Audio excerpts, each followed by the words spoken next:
शाहू स्मारक भवन इथं नुकतंच दुसरं जनवादी साहित्य संस्कृती संमेलन उत्साहात पार पडलं. राज्यसभा खासदार कुमार केतकर यांच्या हस्ते या संमेलनाचं उद्घाटन पार पडलं. या संमेलनात खासदार कुमार केतकर यांच्या हस्ते ज्येष्ठ कायदेतज्ञ, साहित्यिक आणि कथाकार ॲडव्होकेट कृष्णा पाटील यांच्या वाटणी या कथासंग्रहाचं प्रकाशन करण्यात आलं.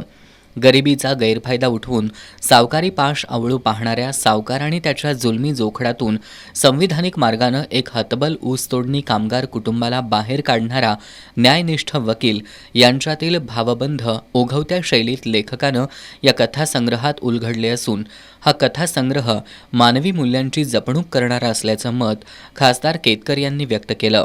या प्रकाशन प्रसंगी आसाराम लोमटे, दशरथ पारेकर, संध्या नरे पवार, साहित्यिक कृष्णात खोत, जनवादी साहित्य संमेलनाचे कार्याध्यक्ष संपत देसाई, स्वागताध्यक्ष व्ही बी पाटील, प्रवीण बांदेकर यांच्यासह श्रोते उपस्थित होते.